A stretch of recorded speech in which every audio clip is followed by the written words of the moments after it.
This is the 18th season of Bass Talk Live.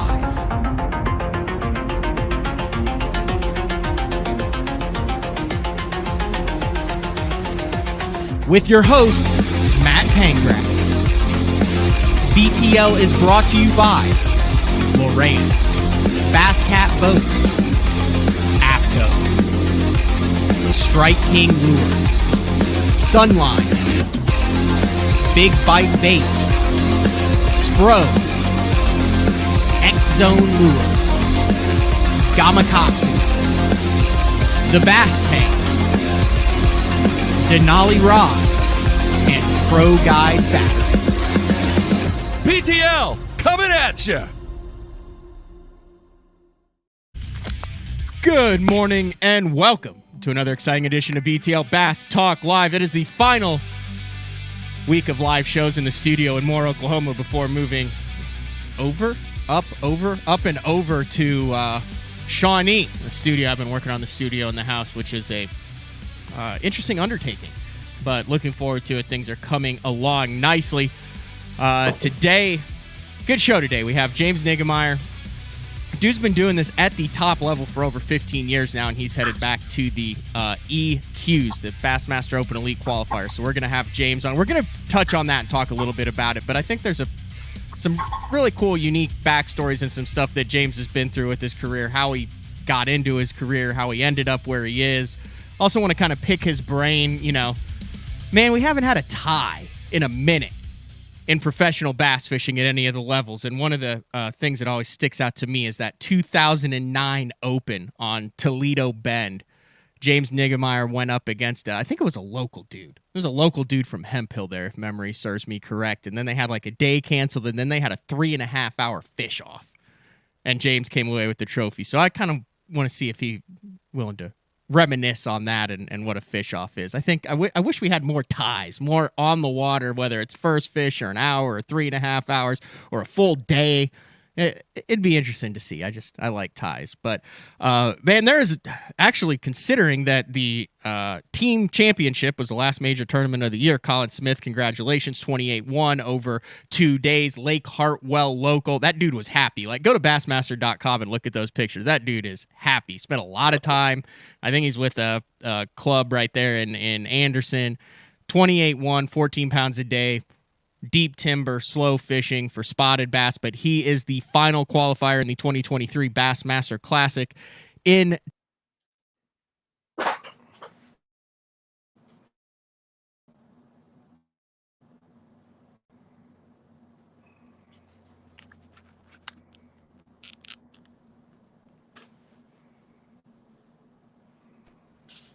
All right, we're back. I don't know what happened there. StreamYard kicked me off, but we are back.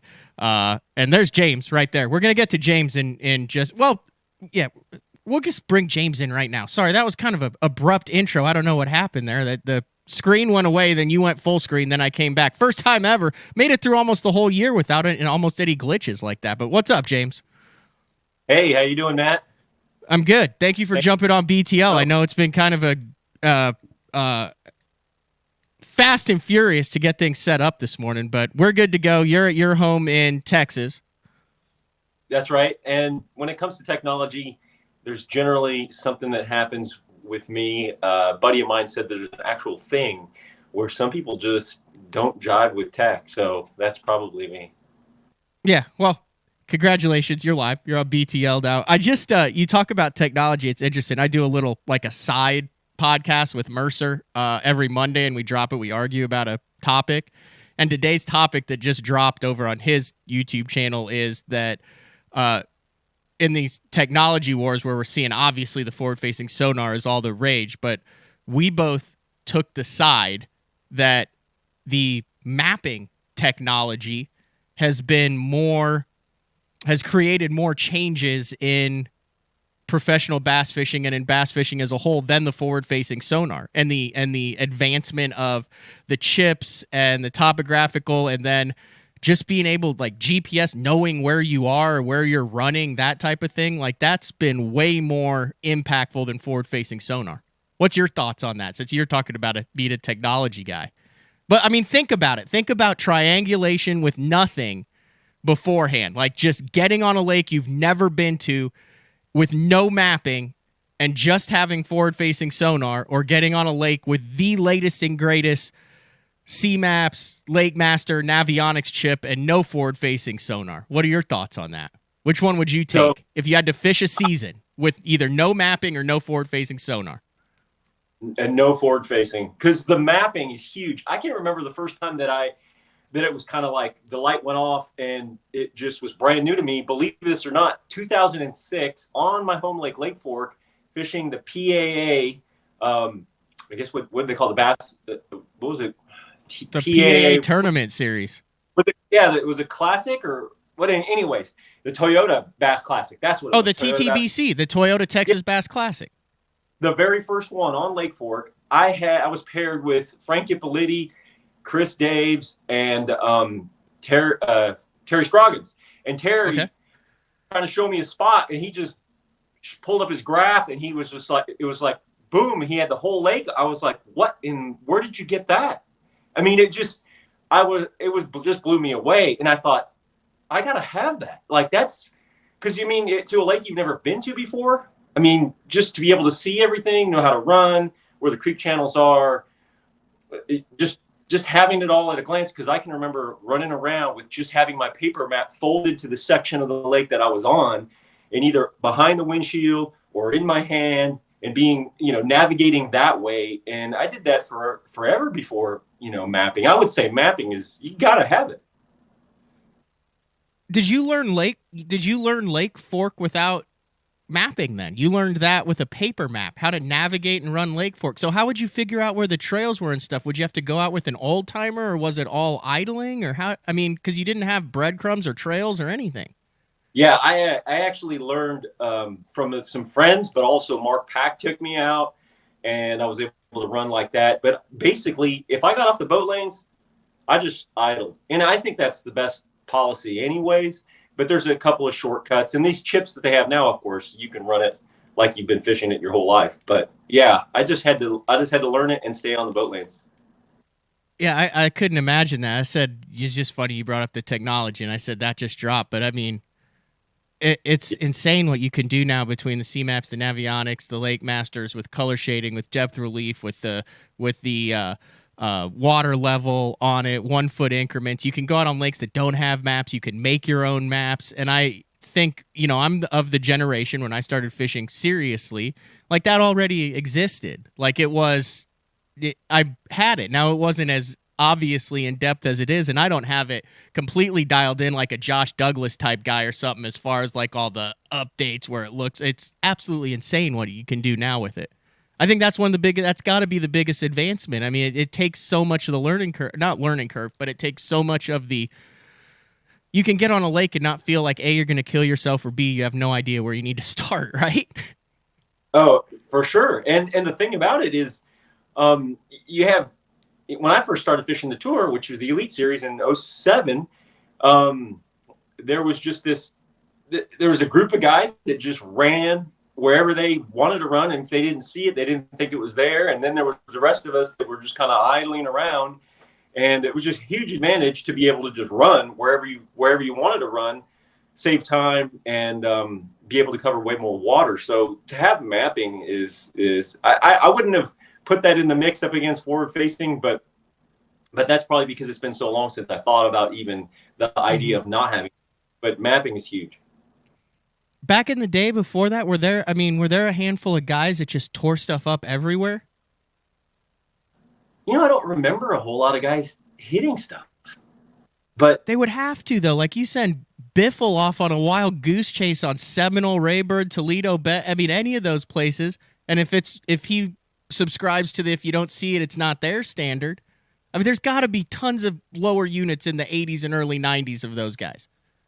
Oh yeah, I can remember one pro. I won't mention his name, but he just showed me this hole in the side of his boat where he kind of, it was probably about probably the size of a tennis ball, but he was taking on water, and it was just because he was running around, and then when he came off plane, he just glanced off of one. I've done that before. And that happened in a tournament for him. So it's definitely something where you had to have some sort of like JB weld to go ahead and throw in there some putty and let it cure overnight, and then you're back in business the next day, because I don't know what else you could do. Dude, you've been on the water with everybody over the course of your career that's fished. You got to say names on this one. Craziest guy that the most often you've been like, man, I have no clue how that guy ended up there. I wouldn't do that. Like, I don't want to say like the guy who just runs the hardest into places that makes even guys like you go, wow, that took a pair. Definitely Tommy Biffle. He's got that history, but Takehiro's pretty much, I mean, he'll run stuff. Oh yeah, he'll run stuff. I was in the boat with him on Lake Fork one time. We ran out of the back of a creek. I didn't even know you could run it. I don't even think you should run it. But I can remember he glanced a couple. He said it's not a big deal, and I was like, yeah, it's a big I was like, but I mean, there's guys that just they don't, I don't know.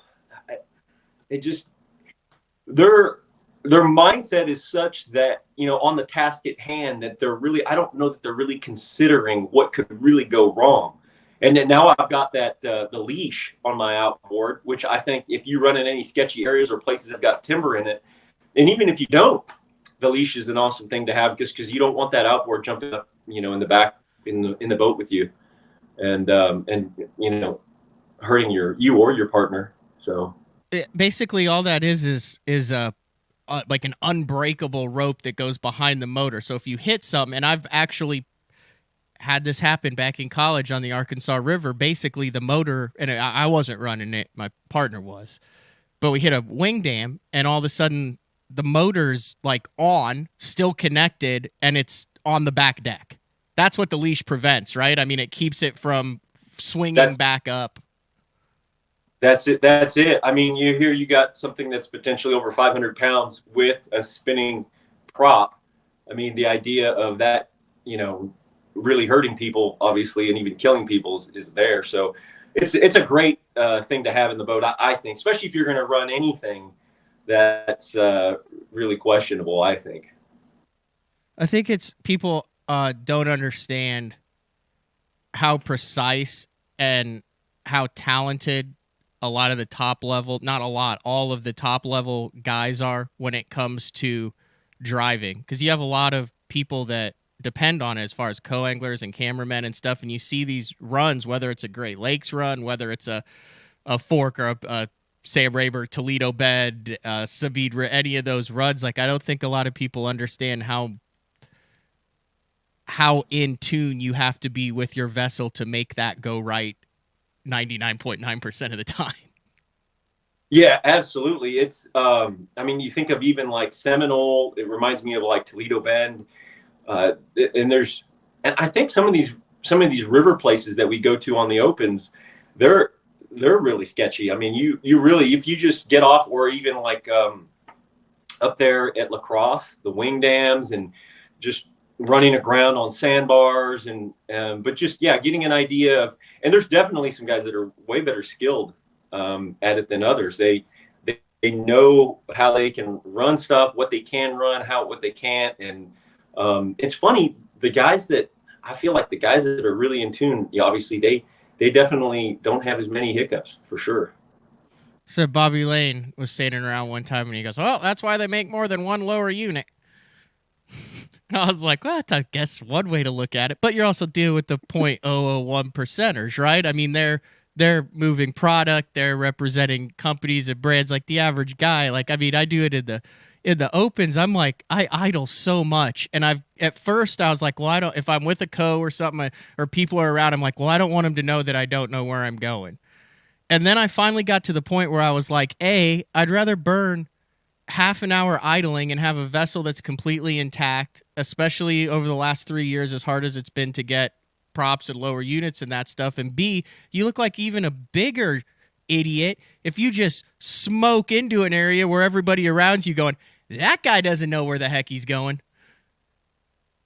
Yeah, the absolute the thought of what your peers think of you as you come into an area, and just the idea of, I don't know. I think there's just people that aren't bothered by the idea that something might go wrong, or that that what might happen as a result of that going wrong, like again, trying to get a prop, trying to get a lower unit, what that looks like, and insurance and so on and so forth. I think there's just guys that they don't let that come into their head, and that doesn't dictate whether they're going to do it or not. So yeah, if a guy can just be, I don't know, I guess more carefree, they definitely can shave off a lot of time over the course of a year.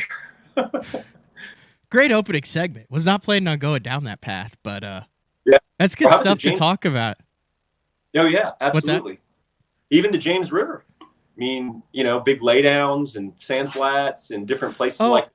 I completely avoided major sections of the James River over the last 2 times I've been there because I found, you can catch fish in the Chickahominy. Someone's going to top 10 out of it. And I'm fishing for points. It's been earlier in the year, and I'm like, I feel like with the tide and dropping, like, you go up into the Appomattox or run into any of this stuff, and you just hear these horror stories. So I was like, yeah, I'm just going to stay at the main channel, skirt the big flat, get up in there and not worry about it. But I mean, Hallman was like, yeah, I tried to cut this and I could feel it on the bottom and blah, blah, blah. And guys were like, you ran that. And I'm like, dude, that's you. That's not me. But then you also are like, well, am I not maximizing my potential? Am I leaving fish on the table because I'm I'm not scared, but because I'm not pushing myself that? I mean, but that's easy to say when it's not 2 a.m. and you're stuck on a sandbar waiting for high tide. I got stuck on a sandbar at the James, and I pulled out my push pole, and it just kept going. And I just had to wait about an hour for the tide to pick me up. Thankfully, it wasn't dropping. But I talked to Blake Smith, and he was saying that guys will do that in redfish, and they'll get out of their boat to push, and they'll actually there's been people that have died because the tide comes back in. They can't get out of the mud. They're past their kneecaps. And how that could be really dangerous in and of itself. And I was like, that never even crossed my mind. Yeah. The idea of getting stuck in mud and not, and the water coming over your head. That's wild. Yeah. You excited to fish? It's a weird deal with you, man. I was standing next to you at the Bassmaster Open there at Rayburn, and you were in, or you weren't in, and then you were in. And then you thought you might have been in, and then you were in for 12 hours, but then you had to rely on a couple other guys to drop in the standings, and they didn't drop in the standings. And then when everything shook out, you were first man out to qualify for the 2023 Elite Series, finished in 4th by 5 points. And I mean, dude, I was there, and I kind of know you. That had to be a bitter pill to swallow, and then to go through all the emotional roller coaster over that 48 hours. Yeah, that was really, I tried not to think about it and tried not to watch. And of course, I had friends, and you and I talked the next day, and it wasn't until, weigh-in, and that when they started weighing their fish, and it was just completely like, okay, it's matter of fact. Forget all the, well, this and that could happen, and it's done. That it really was a gut punch. That was, and I did everything I could. I felt like I fished really well, and I don't think that there's much I could have changed, or it just didn't work out. And but it was hard to take once it was all final. Yeah, to get that close. To know, everybody knows how hard it is, and to get that close, it is a bitter pill. It is a hard thing to kind of wrap your mind around, and a hard thing to just kind of accept the reality of and be like, okay, well, you got as close as you possibly could and not make it. So there you go. As I said, you fished the Elite Series for 2007, which was the second year after the inception of the Elite Series, all the way through 2017, and then went over to the FLW Tour from 18 to 22. Was that a deal where you'd had a couple rough years, or did you make the decision on your own to go over to FLW in 18? I had 2 rough years that killed my standings. The last 2 years over at Bass on the Elites, and I was actually first man out in that. Are you I was, serious? I was behind Jonathan Van Dam, which he stayed in the elites, and I was literally the first guy out there. And then so I went and They've fished only FLW. made cuts like 3 times in the past 10 years, too. And that was one of them. That was hard. I'll tell you that was hard. And there's a lot of things that transpired as a result of not requalifying. That was just, I mean, it's real. That's all I can say. But then didn't you go right over to FLW and almost win the cup the next year? In 18, I finished second in the cup. Yep. To Clint Davis on the big worm. You got homered by Clint Davis. Like that's his jam, isn't it? I guess it is. He had it on a big jig head or a wobble head or whatever and caught him out of brush piles. After that event was over, I don't think Mark Davis would mind me saying this. He called me and he said, I think it was a couple days later, he texted me and he said, that wasn't supposed to happen, James. He said, that's not normal. That doesn't happen. It just happened to happen in that event. Oh, the big fish that he caught, like the multiple big fish out of the piles? Well, he was in 10th, and he ended up winning with a 17-pound bag on day 3. I believe that was a 17-pound bag. So he literally catapulted from, because we cut to 10 on the last day, he catapulted from 10th to finish first, and I finished second. So, I mean, it wasn't even close. I think it was like 6 or 7 pounds that he won by. But, yeah. As far as accomplishments, you're obviously in the top 5 going into all 9 there. You got Ish, you got Bobby, you got you. I mean, there's a number of other guys that have moved over. We'll get into that more kind of later in the show. There's some really cool stats on the 175 elite qualifiers that are fishing in 2023. But have you kind of come to peace with that, knowing, dang, I was close, and are looking forward to tackling a lot of new fisheries on the schedule that you probably haven't planned on fishing this year in the Opens? I am looking forward to it. I like everything. People ask me, what do you think about the schedule, year over year, whether it's the elites or FLW or the pro circuit?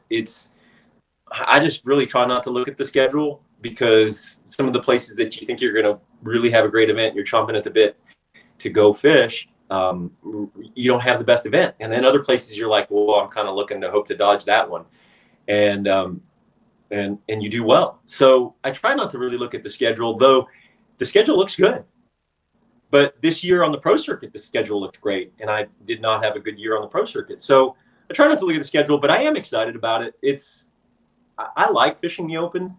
I know some guys don't really enjoy, when they've fished at the tour level, they don't really enjoy as much having a coal angler in the back, because they're trying to think about and strategize how that's going to play into their game. But I've really enjoyed it over the years. Even when I fished the elites, I would try to fish the centrals, at least every year or every other year. I might take a break from time to time, but I like fishing the Open. So I'm pretty excited about it. It's kind of a new page, moving forward. And I like the fact that it's not the Opens, but they've kind of revamped it, and it's the the elite qualifier series. Got a logo and a patch and everything, James. So yeah, fancy. Yeah. We paid good money for that patch. Really good. Yeah, so it's good. I mean, it's a new page. It's moving forward. That's good. Are you excited about it?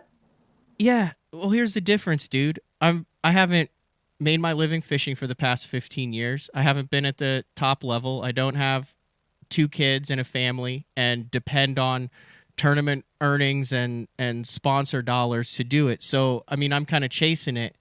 So it's a real question. Like, I know you said you're excited and you're always a glass half full and you're a positive guy.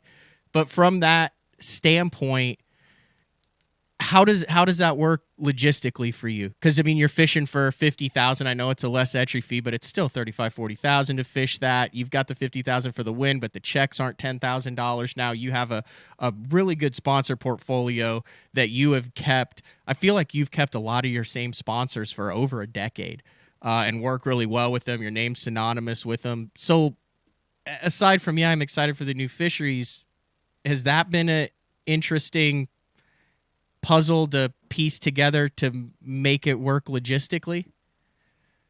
Yeah, it's something that just didn't come together this year. I actually tried to put it together last year and to move into doing, all 9 in 2022, but it just didn't work out. And so I stayed with the, fishing the pro circuit. And so this year things just kind of gelled, and, worked with all my sponsors, and everybody, was behind me, and they're, were support you on it. And so there was different things that went into it as well. And it wasn't just my moving from one to another, but yeah, a lot of the things you just mentioned are real. I recognize that, while we all want to fish the Opens for 1 year and then make the Elite Series, I recognize how much of a challenge that really is, and how that can or can't happen based on, not having a good day or 2 or 3. And so those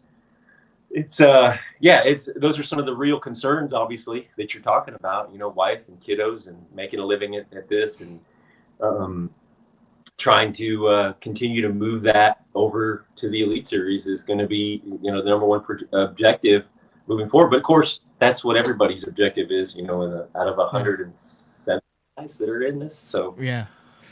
The dude over at Advanced Bass Stats, I talked to when I booked you the other day. I talked to you about this as a Instagram account. It's like ADV Bass Stats, and he comes out with all sorts of crazy cool stuff. He's got to be an engineer. Anyway, so his list, he had 27 Tackle Warehouse Pro Circuit guys that are moving over to fish all 9 Opens this year. Before the tech glitch, I was going to get into this, and then boom, full screen, James Niggemeyer, and then I came back and we just rolled with it. But there's a lot of guys on this list that have made their living on FLW. I mean, Mike Sermon, one of them, he's fished every single FLW event there's ever been. But that list, and there might be, he has a little asterisk here. He's like, hey, if I messed up, I messed up. But this is the most complete list here for the 27. Have you seen the 27?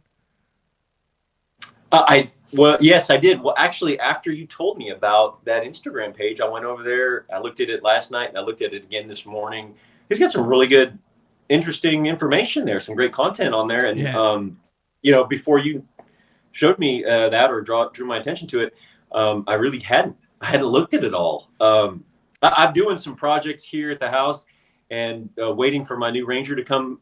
And so everything's kind of in this little limbo period where I can take care of some things that just get dropped once fishing begins. And so I've not really just dove into it. And it was a couple of days ago, I was talking to Bill McDonald. I said, well, do you know how many guys they have? He's like, yeah, 107. I can't remember, 170 something.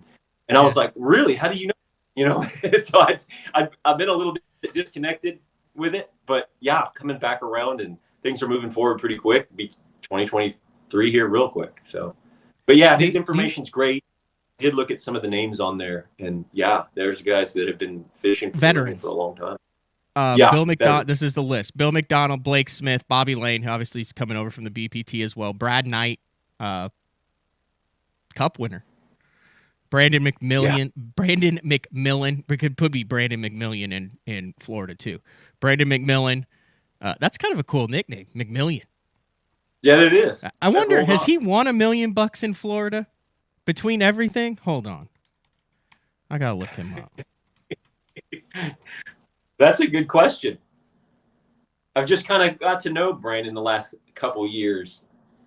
I like him. He's a good guy. 657,000 with FLW. Didn't he make a classic too? Yes, he did. He fished the Opens, the Southerns, and I think he won on Seminole. That's pretty.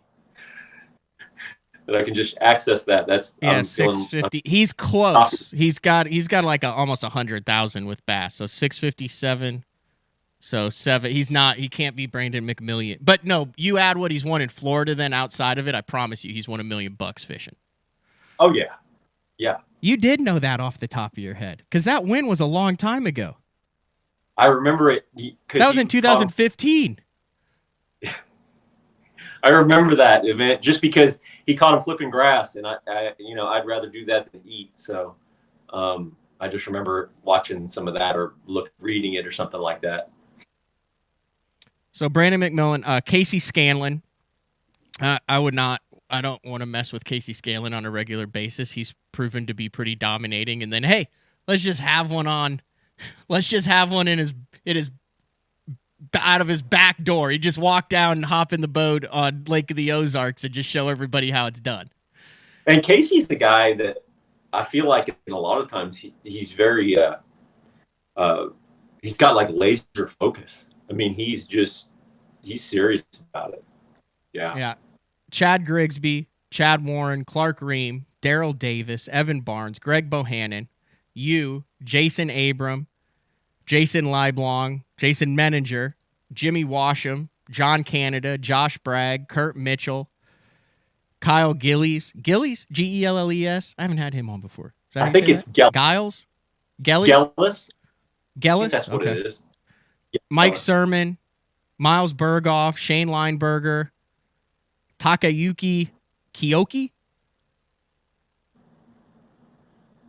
Terry Ludke, and Tim Frederick. Dude, there's a bunch of guys on there that are veterans that rely on bass fishing like that's what they do is bass fish and have done it for a long time. I mean, you're not talking about kids that are just going out there like, hey, let's try to make the Elite Series. You're talking about guys who are like, hey, I've spent decades establishing my name and career and wins and have a lot riding on this that are now jumping in Bassmaster Opens.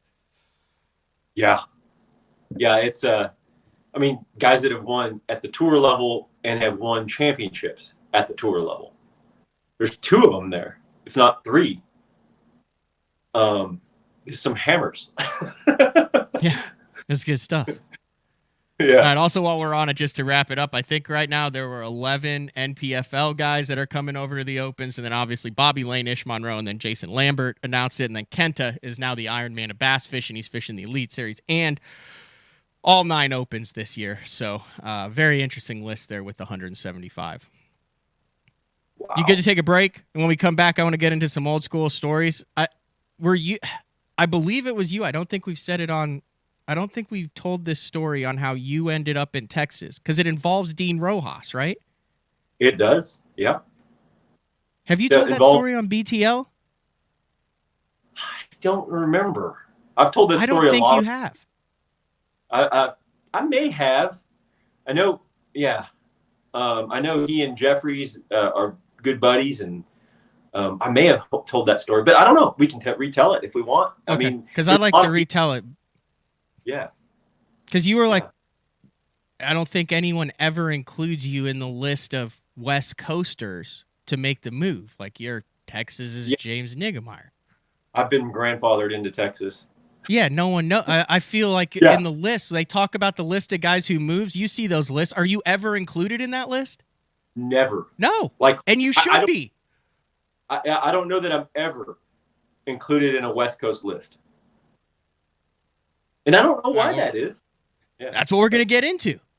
Okay. All right, we'll take our first break of the show. When we come back, West Coast angler James Niggemeyer. It's BTL on a Monday. We'll be back right after this. Introducing HDS Pro. Watch fish reacting to your lure live with Active Target 2. Get game-changing clarity in the megahertz range with the new Active Imaging HD sonar. Find the richest fishing spots with CMAP's charts. Take full control of your boat with the ultimate fishing system. HDS Pro.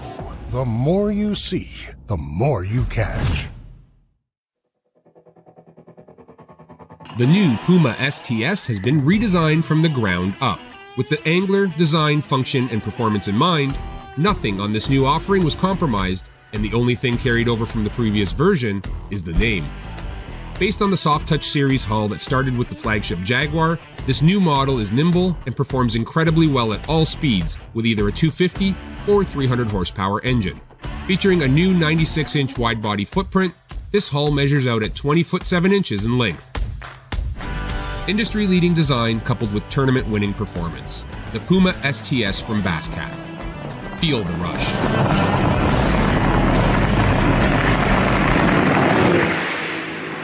Hey guys, Gerald Swindle, representing the AFCO Hydronaut. This is the jacket I love wearing when times is tough, and I'm talking about the weather, not the fishing. The jacket, what I like, I got a double cup right here. I can seal up the bottom of my jacket, because when you're fishing, you're holding your arms up, you're bad about getting water that runs downhill. Everything bends good. I'm long arm. Look, it fits very comfortable. My arms is flexible. I've got the speed hood on, pouring down rain. I can get everything zipped up. One thing they did is they made plenty of pocket space. If you ain't got enough pockets in the Hydronaut rain suit, you just got too much stuff. From the water membrane, that's 30K, baby. 30 times the reason you ain't gonna get wet. Super warm. If it's cold in the wintertime, you put on your Hydronaut, you're gonna be a much more comfortable person. If you don't want to just look sexy at Dairy Queen, wear your Hydronaut. We got it from small to 5X. Most rain gear does not come in that many sizes. You got waist adjusting straps. We can make it fit you. No matter what the environment is, we want you to be comfortable. We want you to be dry. You gotta check it out. It ain't gonna let you down.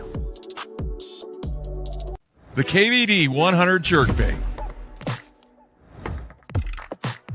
15 different colors. A perfect combination of roll, wiggle, and flash. Increased castability. 3D eyes. Premium black nickel hooks. KVD. Tie one on. Striking lures. All right, welcome back to BTL Talking with James Niggemeyer. We'll have Matt Looney on in the final segment of the show also to talk about the Bass for Beckers giveaway. Time is running out to get your entries in for that. Also, head over to omniafishing.com/BTL for a chance to win 5 of Seth Feider's favorite Daiwa reels. That runs through the end of the month. omniafishing.com/BTL. All right, let's get back to James Niggemeyer. And before the break, we were talking about your West Coast origins and how you ended up in Texas. Like you said, you've been grandfathered in, but you've told the story before, I know that, but not on BTL. I don't think a lot of people think of you as a West Coast guy. In fact, I know a lot don't, but it's kind of a fortuitous meeting that ended you up in the Lone Star State. Yeah. I don't know how far you want to go back, but I lived about 15 minutes from Don Iovino's house. And Don took me under his wing and really helped me kind of get my feet wet. And that's how I met Dean Rojas. And Dean and I fished some team events, and we actually won a team event together on Castaic. And anyways, he really was instrumental in saying, hey, you need to move out to the West. I mean, out to Texas from the West Coast, and really to pursue your career, start guiding on Lake Fork. I've got some friends, and that was Lance Vick and Kelly Jordan and Mark Pack, and that's how you need, that's what you need to do. And also, I met Mark Davis at a seminar, and he was just standing there. Nobody was talking to him, and I went up to him and I said, "Man, I really want to do this for a living. What do I need to do?" And he said, "You need to guide." And so, with 2 different people telling me, you need to guide, you need to spend more time on the water. And the only way you can do that and pay bills is to guide.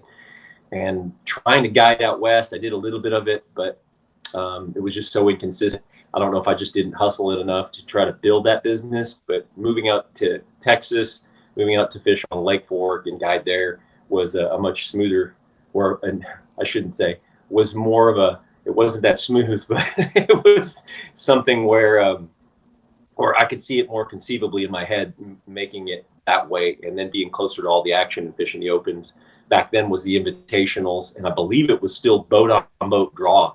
But yeah, Rojas and I fished some team events, and I was good friends with Aaron Martins as well. I gave him a lot of my money fishing against him back in the day, and so that's. And was buddies with Byron Velvick and John Murray, and just kind of that whole group of guys trying to make that transition from a guy that fished team events to fish the pro, actually fish at a national level. So that was really kind of the springboard. Moved out here in 2001, and had an 18-foot boat with a carbureted motor, 150 carbureted motor on it, and packed everything into my little Chevy Astro van that I had at the time, and really had a mountain of debt and had no idea how I was going to do it. And I think my parents both gave me about 2 weeks before I'd come home, or that's what they thought the longevity of that plan was.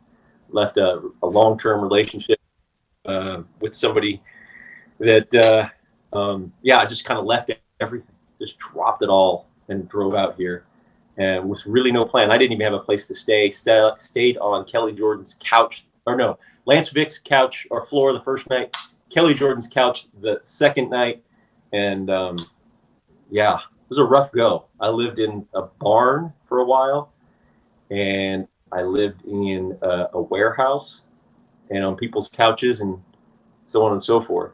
It was that's the short story. So how did you make it work without going home after 2 weeks? Like, what was it that made it stick? Yeah, well, Lance Vick, he was able to give me my first guide trip, and then really it was a lot of different people helping me out, and working for Mark and Donna Pack at Lake Fork Tackle. They I was going to try to just do the guide thing, but a newbie showing up, but I wasn't getting any trips, and I don't know how I thought I was going to get trips. But who would even know I was there? How much had you spent on the lake before you moved there? Like, how many days did you have on Lake Fork before you decided to become a guide on Lake Fork? Well, I moved there in February. I moved here in February, and I think I had my first trip like mid-March. So I was spending some time on the water. Yeah. And thankfully I had friends that were, people that fished the lake that were, helping me and so on and so forth. But it was, my first trip was a half-day trip that Lance Vick gave me that, which I was super appreciative of. But it wasn't, that obviously wasn't really paying the bills, and it was, pretty rough. And so then I worked for Lake Fork Tackle then, and then working both in the retail section of it, and then also in the wholesale part of it, shipping and receiving, and just doing all kinds of stuff, doing whatever I could to survive. Actually, even assembling lures and packaging lures at night to get paid by the piece to make extra money. So it was a rough go. I'll say that. Was there a moment or a year or something where you were like, holy cow, I'm not on a living day to day. There's light at the end of the tunnel. This is going to work. I'm not going to have to go home. Or was it just get up every day and do it, and get up the next day and do it, and before you knew it, you were established? No, I don't know that I ever was like, that was the thing. I was just blindly running into it, not really counting the cost or even thinking about, can I do this? When is this going to run out? I just kept running hard after it. And I think if I knew how close or, what on the brink of it all folding any day, I had a mountain of debt when I left the West Coast, just because, fishing's expensive and living on the West Coast is expensive. So I was trying to pay that. And gosh, it was just touch and go there for a while until I got promoted at Lake Fork, and that was kind of the beginning of things taking a step in the right direction. But I also, like I mentioned, that barn, this lady, Sandy Sellers, said I could live in her barn, which her barn, she had like a big ranch. She needed a ranch hand, and her barn was a typical barn below, but it had a concrete floor. And then up above, it was converted. There was a couple of single beds, and I was able to get a little refrigerator and a TV, and there was a shower and the toilet down below. And so it was like living quarters, but I could stay there as long as I fed her cows and watered her cows and made sure that, they had everything that they needed to do. I had to tend to her animals. And so I could stay there, no charge. And in those 6 months, I was able to, pay down and save and kind of get, the noose out off of my neck. And really kind of breathe a little bit better. And those were some different things that, and then, I made a major change in my life. I became a Christian then in 2001. And that really kind of began things changing, not only in me and my heart, but just in the way I did life. And that I feel like is much more a bigger part of, getting things right in my life and working towards figuring out a plan. So, or getting a purpose for life. Sure. That's that's a crazy story. So I mean, that almost kind of leads to when you were standing there waiting to see if you'd gotten into the Elite Series or not. You desperately wanted to get back in this year, but at the same time, I mean, you honestly, it wasn't like you were just saying it to make yourself feel better. You honestly believed it. Well, maybe there's a plan for why I didn't make it this year if I end up not getting in, and there'll be a plan if I do get in. So I mean, there's all sorts of things that go back that allow you to kind of put a lot of things into perspective that I think a lot of guys might not have. Yeah, I think obviously it's still difficult because there's a part of you that, I want these things to happen in my timing, and I want it to all work out. But I don't know all the things that are going on, and so there's still a part of it that's really hard for me to take a grip of or take a handle of.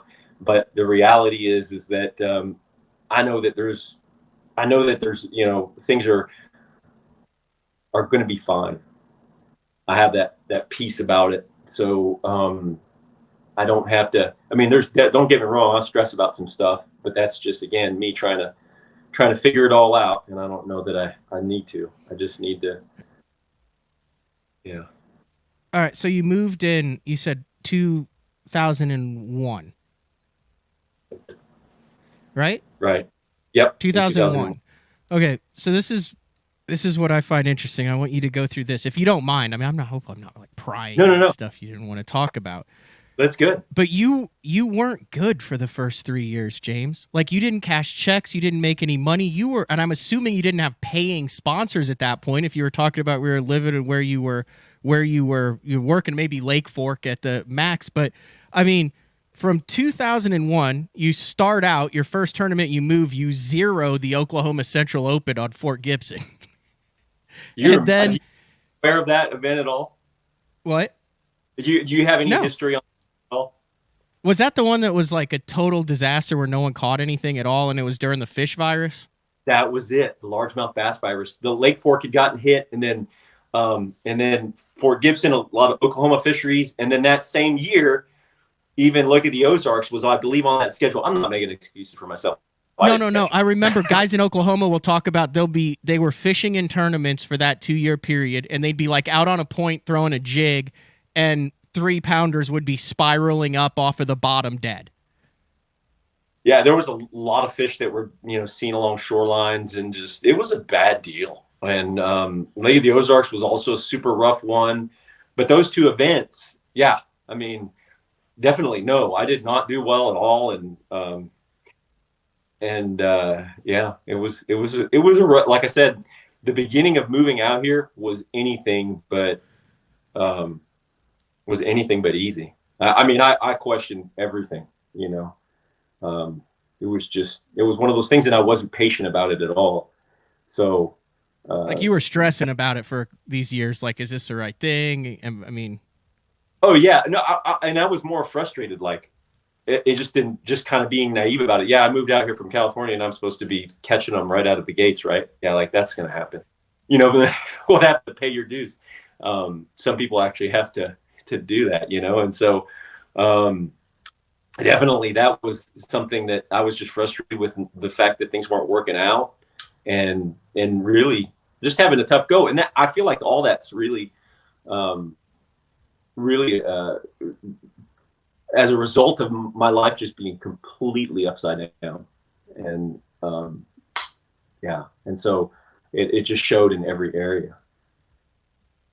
And then you got things straightened out, and this is where it gets wild, because you've made it through this, and then you see this so many. Like, I remember Skeet Reese being like, yeah, I was one tournament away from it being done, and other, I think Chris Lane was even like that at one. There's a number of guys that are like, dude, and then this happened, or this tournament. But then you have like 50,000, 25,000, 73,000, 12, and that's in like 2004 and 2005. And since then, you've been a consistent check casher. But you weren't before that. It was that. Do you remember that?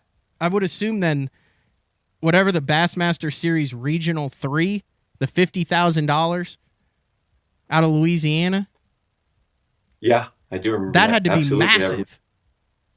it was really huge because here's the deal. I believe that tournament was in October, and my son was born the end of September. That might have been November.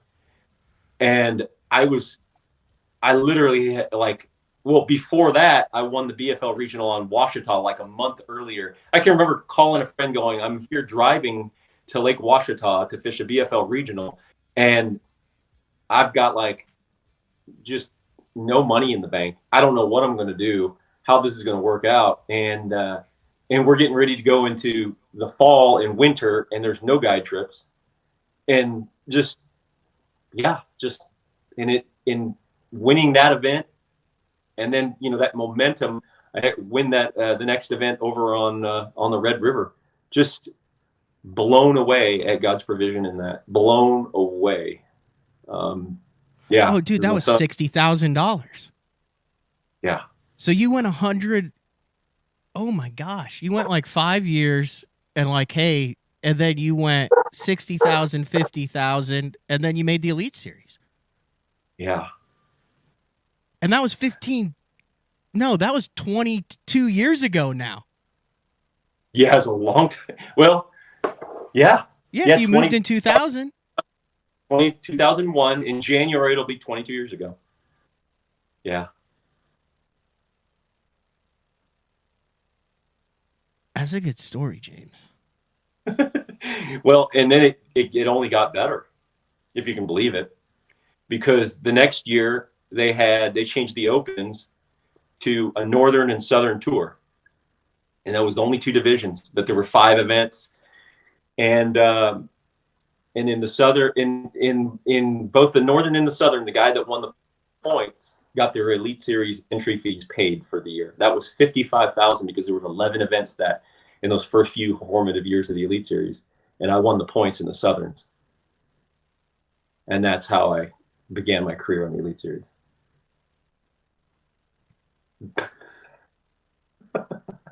So how have you gone this far without getting a chip on your shoulder, without having any bitterness? You don't have to be humble here. I mean, you're considered legitimately one of the nicest guys on tour, probably the nicest guy on tour, as far as not a bad word said about you, your respect on the water, the way you go about things. But I mean, through that story, you would think that there would be like a little, dude, I got to do what I got to do to get mine. And if you're in my way, I'm going to go through you. And that's not bad. I mean, that's just people. Has that always been your demeanor, very laid back, respectful? Or is there some other reason that you seem to always be kind of at peace and not aggressively try? You know where I'm going with that? Yeah, I think there was kind of that. I think to a degree that's been kind of my personality, but I will say that my faith in Jesus is the reason that I have that peace. Not something that I'm trying to do on my own. And I think that sometimes when things aren't working out, I for sure am trying to, I'm stressing about it or whatever, and I'm, upset.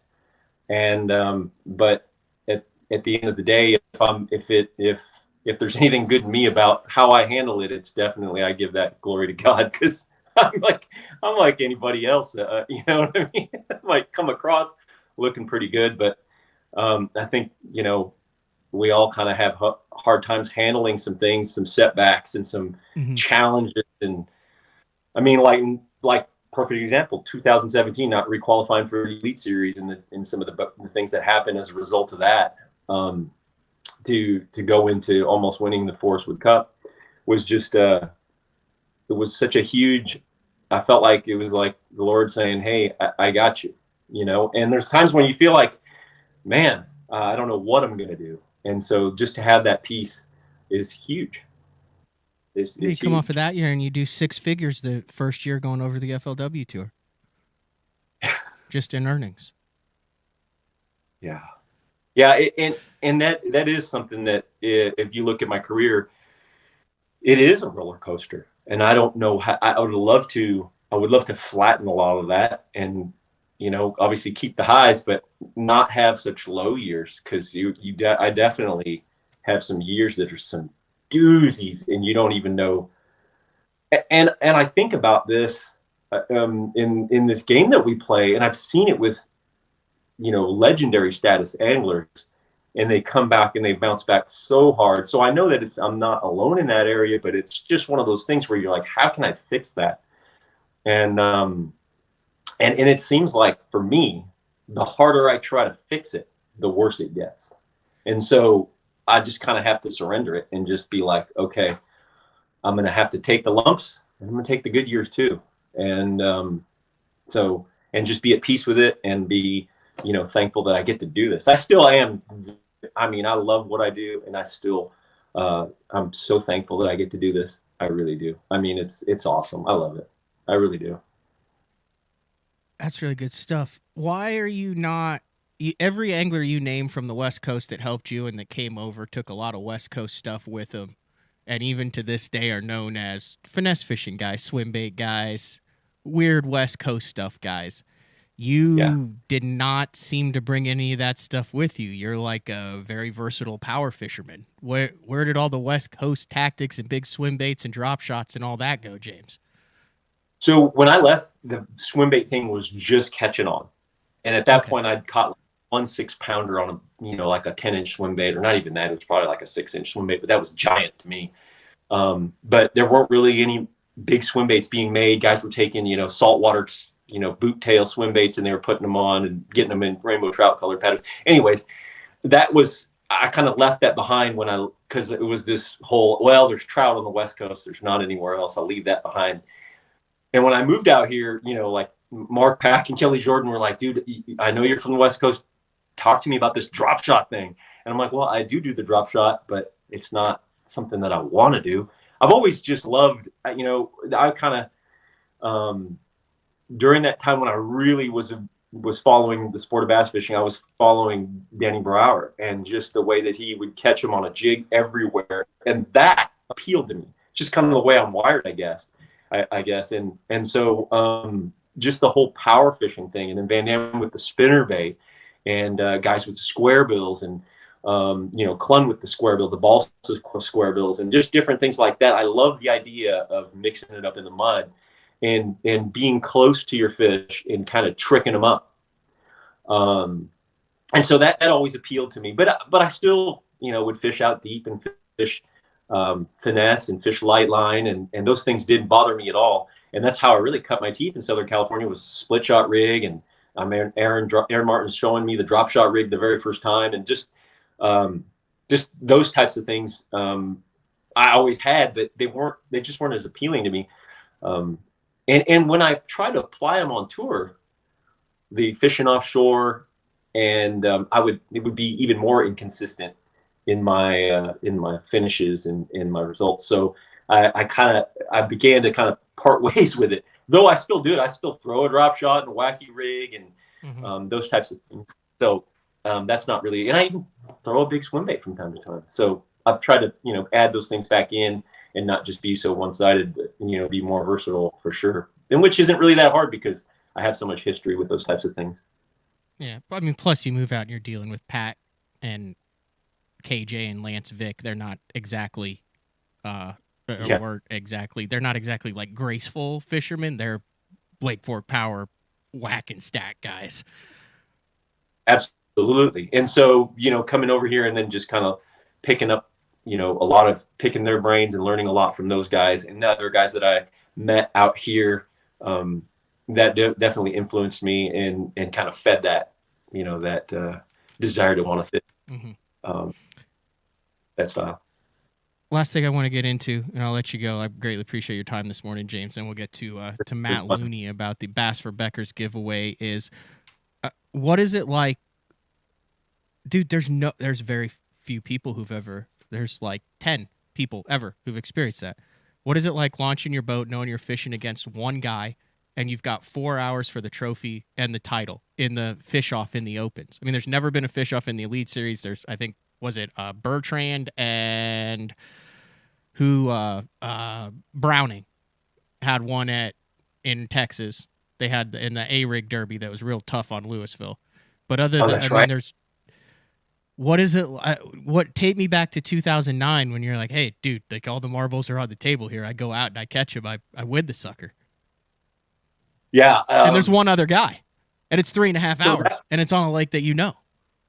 So that was a really weird event because obviously they called the first day. It was blowing out of the north, and it was forecasted to really get up there.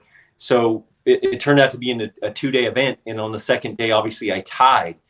And the gentleman's name is escaping me at this moment, but really a Rayburn Toledo hammer. But the second day he only had 3, but he had like 20 pounds. And something like that. He had a big weight, but I remember he only had 3, or I thought he had a big weight. I can't remember exactly. It was Chapman, sorry. Yeah.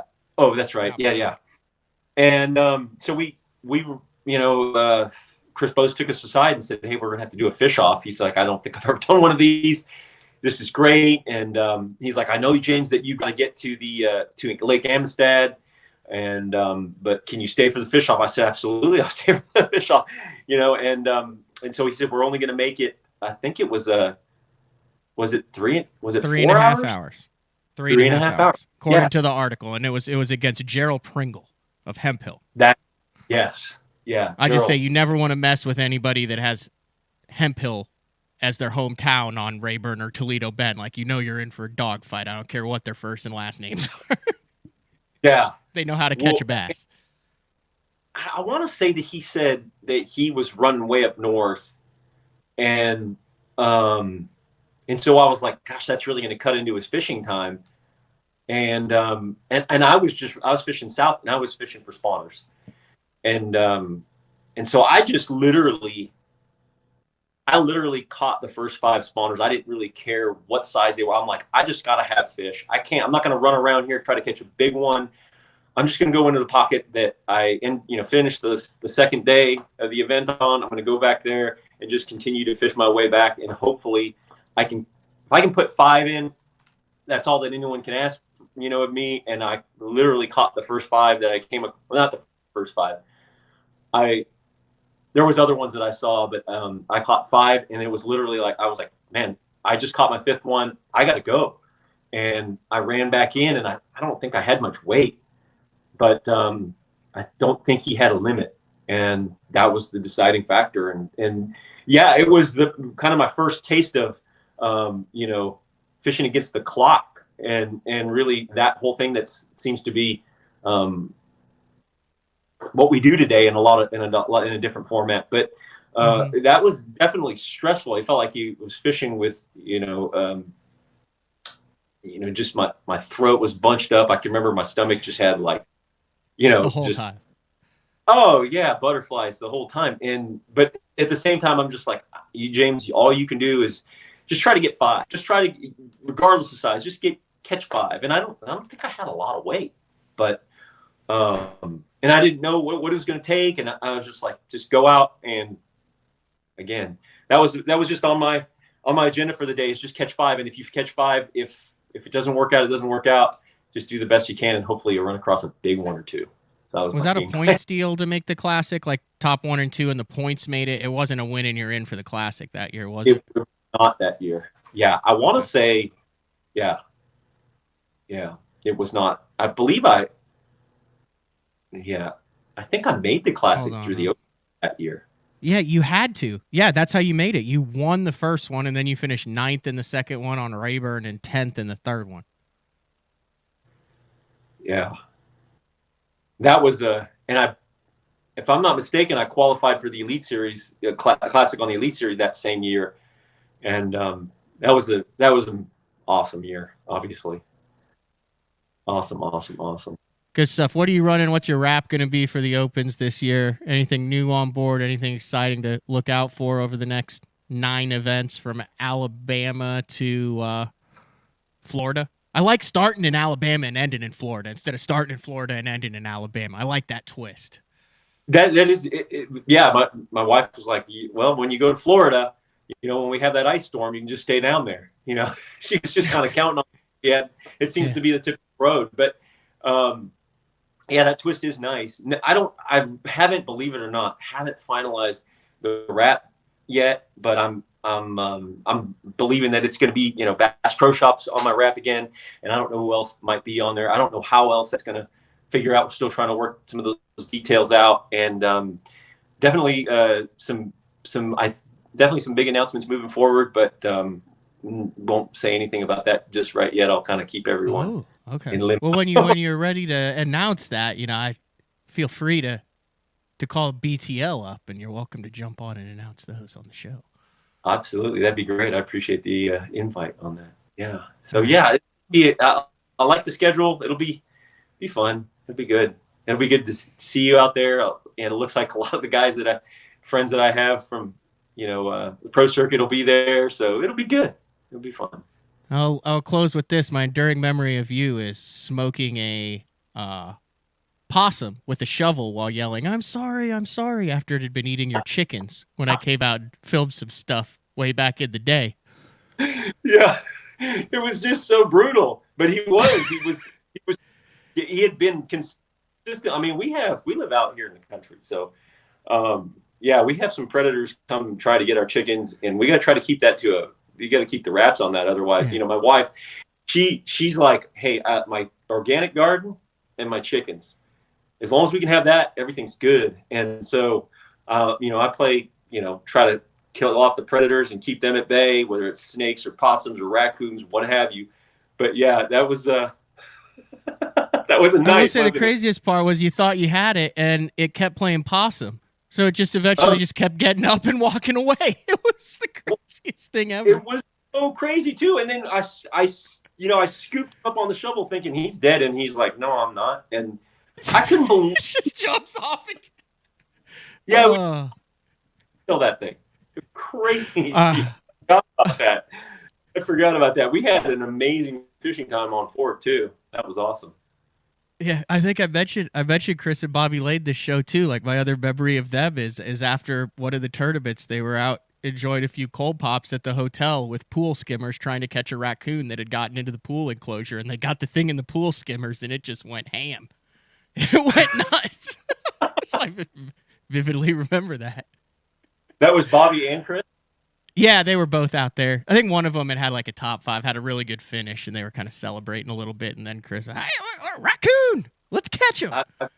I bet that was a whole lot more fun than me taking care of that opossum. It was. No, I enjoyed it. You guys do like a very healthy lifestyle, and like I said, with the chicken coop and the eggs and all that stuff, it's really, really cool. And then you're literally right there, right around some of the best fisheries in the country. Yeah, you can really spin a bottle any direction. There's so much fun places that are just not Lake Fork with all the pressure that it receives.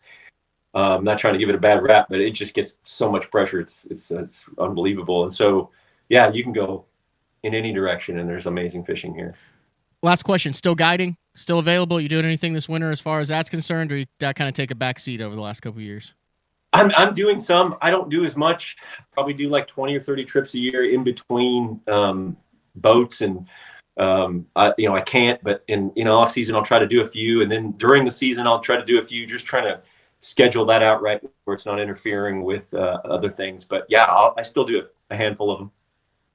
BTL listener wants to get in the boat with you, and I've spent some time in the boat with you. Very educational, very fun. You will not regret it. Like I said, limited time, but if they want to get in touch with you, website up to date, or DM, or Facebook message? Website's there, and then Facebook and Instagram if the guy wanted to get a hold of me. And the website's got an email address link, and so shoot me an email. I bet you could find my phone number out there somewhere, so definitely give me a ring. Thanks, dude. Thank you. Enjoy your day. I'll see you. I guess I won't see you until the first one. You follow Alabama, because that's before the Classic, isn't it? Yes, I think it is. It's like the last few days of February, moving into the first part of March, right? Oh my gosh, it's like that's less than 3 months away. We don't talk about that right now. It's a lot of stuff to go on between. It's scary. All right, James, thanks. Have a good one. Thank you so much. Appreciate BTL having me on. Always a pleasure. All right. We are going to take a break. When we come back, Matt Looney.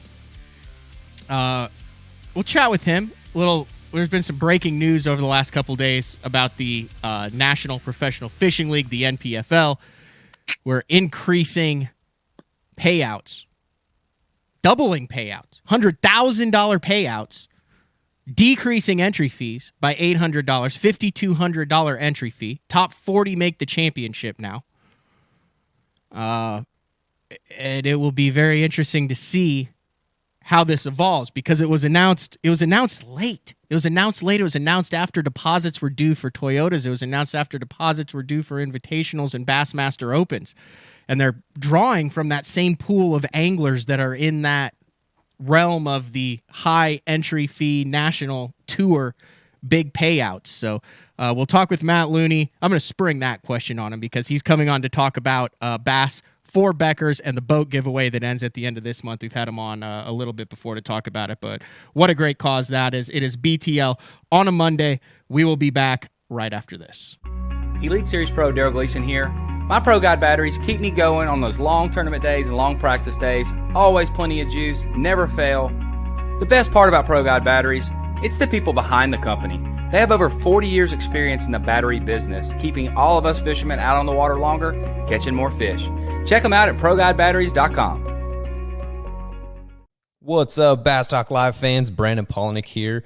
And ever since I won a couple Bassmaster Elite Series events on X-Zone Lures, I've been getting a bunch of questions of what makes them so special and different.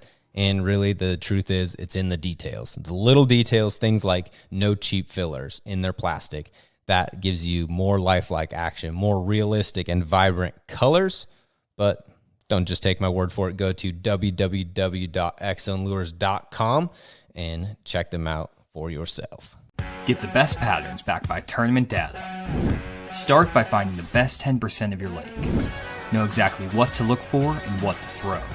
After that, just put them in the boat. Try the Deep Dive app today. Get that beast right there. Are you looking to install your own fishing electronics? Well, the Bass Tank is here to help you. The solution is the Bass Tank Power Harness. It takes the guesswork out of installation. No more voltage issues or interference. Designed by an engineer so that you can get professional results right there in your own garage. Installation done right with the help of the Bass Tank Power Harness. You can feel confident knowing that your installation was done right. The Bass Tank Power Harness. Give us a call or order yours today at thebasstank.com.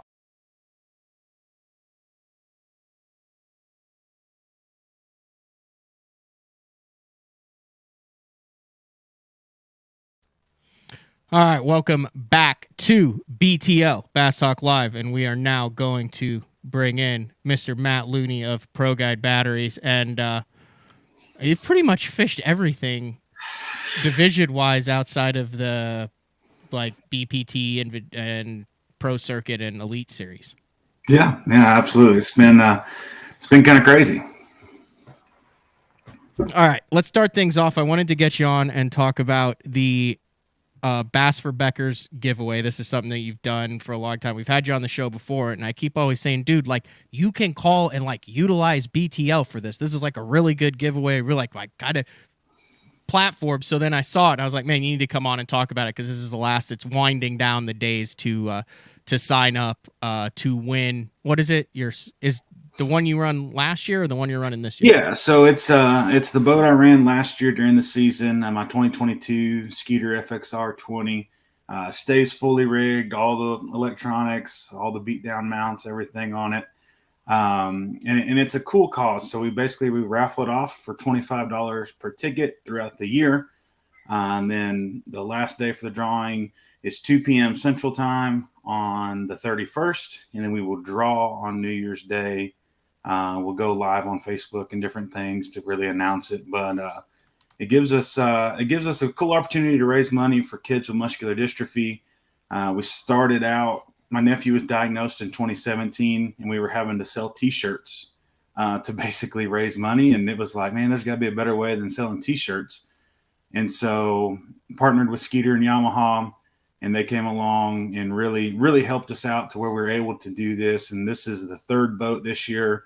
Already have the fourth boat, in production right now. I'm planning to keep doing this as long as we can possibly do it. So pretty excited. But yeah, so those are a couple of click on videos.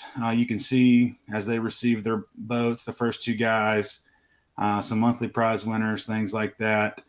But yeah, no, very cool opportunity. Like I said, it's ending on the 31st. December is a month that we typically don't have a monthly prize because the prize is the boat. So everybody's getting ready to go. So yeah, very, very literally happy. $25.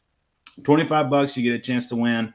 If you buy 4 tickets or more, you get a free shirt or a hat. If you're on the site, you go to the products tab, you can see those Yamaha branded shirts and hats. And so really cool opportunity. You got a few minutes to chat about the National Professional Fishing League? Yeah, of course. Of course. All right. Let's set the stage. Originally came out after, I thought, a very successful season last year. Had some uphill hurdles as far as kind of weather scheduling and things like that, but came out and ended up having a good year. And then announced $6,000 entry fees going forward into this year. And I know that Brad Fuller was just on Business from the Bass Boat. Good podcast, too. But he verbalized, hey, we had like 20 guys signed up. Yeah. It was not good.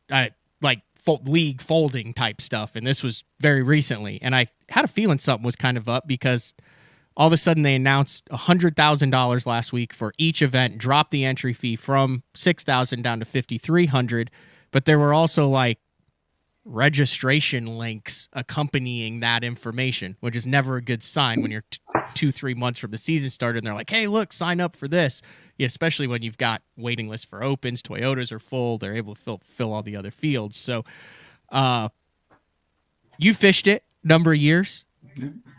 Your thoughts and opinions on what's going on and what the MPFL needs to do. You don't have to give your opinion on that, but I mean, what are your thoughts on it? You're an MPFL angler. I want to get your thoughts on it. You're one of these guys. Absolutely. No, as a trail, and I've said it from the beginning, it is by far one of the best ran trails I've been in as far as the ownership truly cares about the anglers. Now, that's not to say no one has stubbed their toes along the way. But it is a brand new business. Show me any business that is extremely successful in their first 2 years without any kind of, hiccups. So, this year, openly and honestly, I was not one of those 20 that were signed up with the price increase and, kind of all the travel expenses going up continually. And I've got a new baby that's 6 months old. It didn't make a ton of sense to me. And then with these changes, I also had a new sponsor kind of come along and offer to pay those entry fees. And so we got signed back up. We're, got the contract signed, got deposits in, hoping to fill this thing up because it really is now, especially with the increase in the payout, the increase in boats getting to go to that championship event. It's one of the best tours you can get on if that's what you're looking is to fish for a high amount of money, pay a high entry fee. I don't see any other reason not to fish it. The uphill battle, though, is the anglers who are looking to fish for a high amount of money and are capable of paying a high entry fee are locked in. The majority of them are locked into whether it's the Toyota series with deposits, the Opens, all the guys who are fishing the EQs. And I believe there's 11 MPFL anglers on that list that are fishing all of them currently right now. But you're $7,200 in right now, and you can't get that back. Like if you get it back, you just eat $7,200 if you want to go back. And the same thing with the Invitational. So it'll be interesting to see if there are anglers who will pull out, if there are anglers who will try to add the MPFL to their schedule. I'm interested to see. I'm very interested to see if this will work because it seems like a really good deal, but tough timing. It is tough timing, and like I said, it was very tough timing to add to the entry fees with kind of how the economy is. And they found that out. And it wasn't a, told you so type of situation for anybody. It was just a business decision they made, trying to make it the best as they could.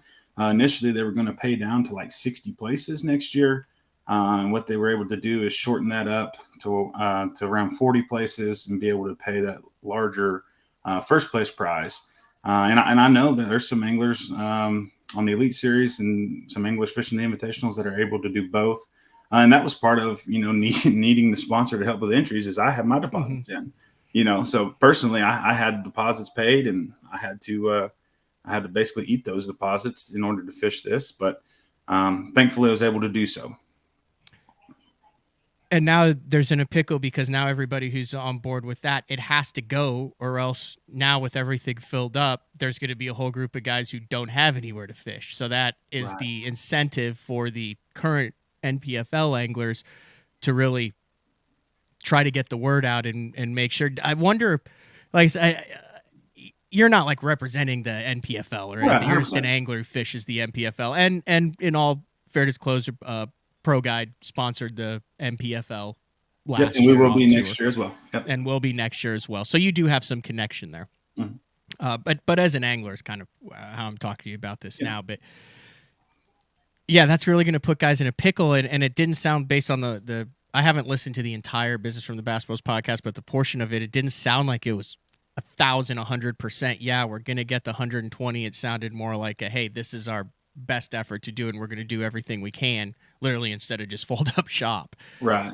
But that puts some guys in a pickle then who've decided to do that if it doesn't come to fruition. 100%. Yeah, the guys that were faithful from the start and didn't sign up for anything else this year, it could definitely make it an off year for them.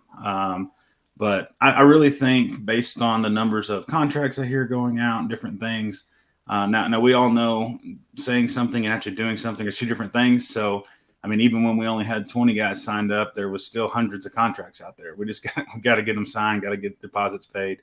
But it sounds like, things are really ticking up. Like I said, I know they've more than doubled in people that are deposits paid and everything after they've announced that. So we're just going to continue to try to fill it up. It's interesting. You go to the website and it's like, hey, here's the big news underneath it. And then 79 days until the season kicks off. So lots to happen in the next 79 days. 100%. And in the next 19 days, lots to happen with the Bass for Beckers giveaway. Yeah, absolutely. BassForBeckers.com. BassForBeckers.com is where you can go. You can go to our Facebook or Instagram. There's links there as well. But yeah, again, just on that side of it, extremely thankful for Skeeter and Yamaha allowing us to do this. And then on the NPFL side, extremely thankful for some new sponsors that have not been announced yet for allowing me to fish it next year, and even have my family travel with me. So we're going to have a little baby on tour, and it'll be good. Nice. I'm going to take this opportunity for the first time in BTL history to let people know that there is a Pro Guide Batteries discount code for BTL listeners. Yeah. Yeah. What's funny is it gets used quite a bit, but you never talk about it. I know. I don't know how that works. If you are interested in lithiums, lead acid, any battery needs for anything. Do you guys do a lawnmower battery? I've got a John Deere. It is a pain in the butt. So the thing, when I take it off, it's got like white foam around all of the little battery things. And I used to be able to jump it using the jumper that you told me to get because my lead acids went completely dead and I had to jump it to get it. It's a long story. Anyway, so for a month, it would just go dead, but I could be like, and I could get it, back it out and then get the boat out. Well, now that's toast. That's not working anymore. So now it's foaming at the ports. Yeah. And I'm assuming that I need a new small battery for the John Deere. I mean, there's potential that you could clean those terminals off. And it's just I tried it. It didn't work. They just get foamy again. And, and it doesn't even charge. I try to charge it. It gives me the error thing now. Yeah. You let it get too low.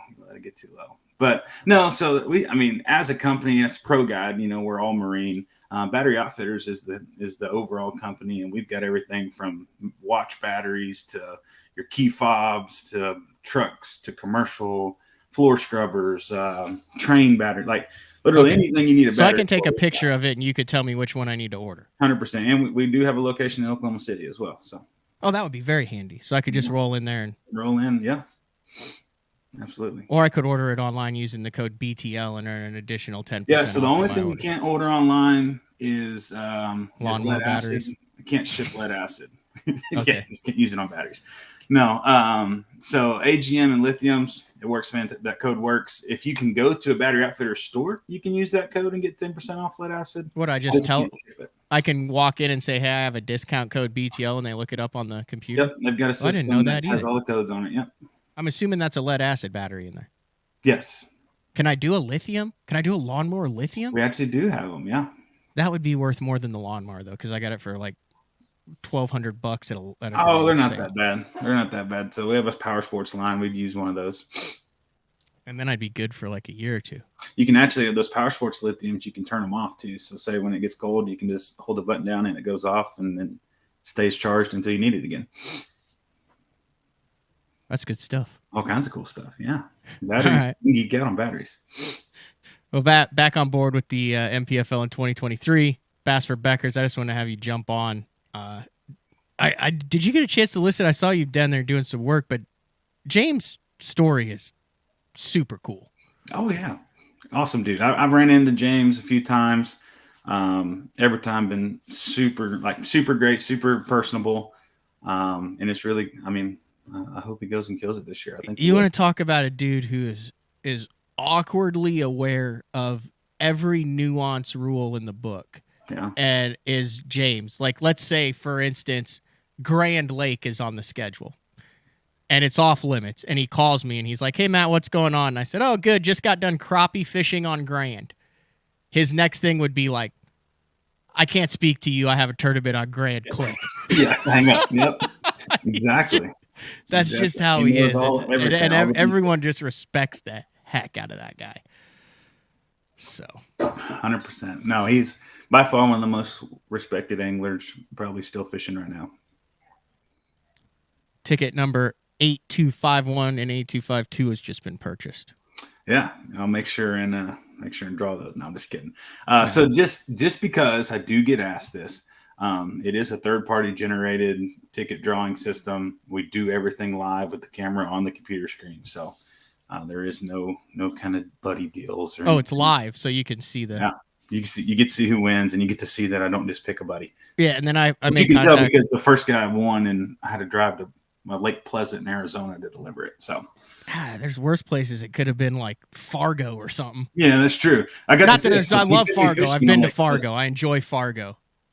Like I said, you're gonna get the Fargo. The only place that I openly speak poorly of is that lake in Kansas. Yeah. Yes. Other than that, I'm just kidding on that. No. I'm good to go. So, all right, Matt Looney, I appreciate it. Have a good day working, and thank you for jumping on BTL. Absolutely, I appreciate it. All right, see ya. All right, that was Matt Looney. We're going to take our final break, and when we come back, like I said, I did want to dive in where I got my sheet of paper right here. I did want to dive into some of the open numbers that are out now that Bass has announced the 175 anglers that are fishing the EQs. So BTL on a Monday, closing things out with some open info after this. Vibrating jigs are a great choice for any time of year, and the Kamikaze Swim On is a perfect match for any vibrating jig. Two sizes and the unique tail design gives it a bait fish profile and a great swimming action for realism. There are 17 colors. See them all at bigbitebaits.com. The Spro Little John crankbait has been around for almost 15 years, and it is one of my go-to crankbaits whenever I need a fish in the boat, so you can never have enough new colors. That's why Spro's coming out with a handful of new colors, including Pearl Shad, which has this bleached out white look, but it's got this pearlescent, really, really pretty. We've got Copper Shad, which looks amazing in the water. It's got that purple flake on the back, really, really pops in the water. And then if you want some real pop, we've got Sparkle Shad, nothing but sparkles all over this thing. And then last but not least, we've got the matte Sexy Shad, just a really different looking color for a crankbait. So you want to give them a little different look, that matte Sexy Shad is definitely the one to go with. All these colors are available in the original Little John and the MD. Combining one of the most popular hook styles with Gamakatsu's beefier Superline offering, the Gamakatsu Superline Offset Round Bend delivers the strength necessary to target big fish in heavy cover. Well suited for braided line and heavier fluorocarbon, the Gamakatsu Superline Offset Round Bend is built using stronger Superline wire that allows anglers to easily fish a finesse worm around heavy cover. The round bend offers a larger bite area, perfect for any worm presentation, while increasing your hookup ratios. The newly enhanced Z-bend holds your plastics on the hook longer, reducing the number of pull-offs and reducing damage to plastics. Available in 2/0, 3/0, 4/0, and 5/0, this is the most durable worm hook, designed for heavier lines that hold your bait on longer. Preparation is key to success. And that preparation starts well before you ever hit the water. You're only as strong as your connection to the fish, and your line is that critical connection. Confidence in your line every minute of every day on the water is a necessity, and failure, it's not an option. Sunline makes the fluorocarbon, nylon, and braided lines to give you the strength to guarantee your confidence. All right, welcome back, BTL on a Monday. Great show today. James Niggemeyer talking about returning to the Bassmaster Opens after over a decade on the Bassmaster Elite Series and a career with MLFLW. And like I said, I was perusing Instagram there, and Advanced Bass Stats always comes out with some interesting stuff. And one of the things that they did was, or he did, or it could be a lady who does this, I'm not sure, is the list of Opens anglers and kind of breaking down some of those numbers. So like I mentioned, Kenta was, and I read off the list of Tackle Warehouse, or not, they're not Tackle Warehouse anymore, any of the Pro Circuit Invitationals. Let's try this again. The MLF Invitational anglers who are fishing the Opens. And I have not looked at that schedule to see if it overlaps, if there's invitationals that overlap with the Opens. I would think with 6 invitationals and 9 Opens, that's most likely to happen, because I do know that there is an NPFL, the first one that is scheduled for Amistad, is on top of a Bassmaster Open. But the 11 NPFL guys that are fishing the Opens this year, Bobby Lonham, Brad Knight, Buck Mallory, Chris Keeble, Daryl Davis, and some of these are overlaps from the invitationals. Jesse Millsaps, Justin Kimmel, that's an interesting one. Justin Kimmel from, he's won a lot out of the back of the boat and then went to the front of the boat and continued to win a lot. He'll be strong. Mark Schilling, Matt Mollahan, Paul Browning, and 3-time TNPFL winner Taylor Watkins, who we actually had on BTL earlier this year. That's a big-time list. Numbers-wise, then, this is really cool that they just came out with. So last year, there were 53 anglers who fished all 9 of the events, according to the Advanced Bass Stats. And 37 of those are coming back with 138 anglers that are new. Now, this is skewed a little bit because there were like 88, 89 anglers that started fishing all 9 of the Opens last year. And then just logistically, as you suck more and more, you have less and less of a chance until you're statistically unable to make it through the points or any division. So even though 53 finished it, there were 80-some that started, and then they kind of fell along the wayside. We're going to see a lot of that this year. Actually, that's where my bet with Ken Duke came into play as far as the 175 anglers. I believe the over-under is 75 that will finish the entire season fishing all 9 of the EQs. My thought is, 53 this past year, that's only 25 more, and there's 100 more guys basically this year than there were last year. And then you look at the anglers coming over from the MPFL and then also the invitationals, and a lot of those anglers, like we talked about with James, established pros, but I think they're less likely to not finish the season. You have more sponsorship money that typically you don't see in the Opens as far as cash given to anglers. These are established pros that are getting paid. This is the series that they're fishing this year. It doesn't matter if they finish 150th in it. They're fishing all 9 of those events. So I think you're going to see a lot of those. So 138 that did not fish all 9 last year are fishing them this year.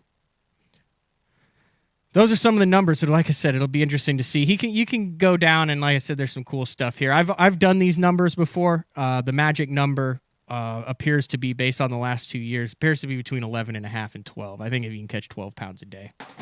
12 pounds a day, 24 pounds across 9 events, you are in to the Bassmaster Elite Series, where all your hopes and dreams will come true, and the cash will be flowing, and you'll live a long and prosperous life. All right. I think that's all we got for a Monday. Still working on shows for the rest of the week. Like I said, wrapping up this week. looking to do kind of a best of show to close things out on Wednesday. Day 4, number 96 with Frank Scalish on Thursday. Hit me up in the DMs on Instagram at Matt Pangrak. Email matt@basszone.com if you have requests, comments, opinions on what some of the best shows of the 2022 season is. And then we'll take a break for Christmas, and we'll be back in 2023. So big shout out to James Niggemeyer and Matt Looney for jumping on the show today. We will see everybody tomorrow for another edition of BTL Bass Talk Live. Later.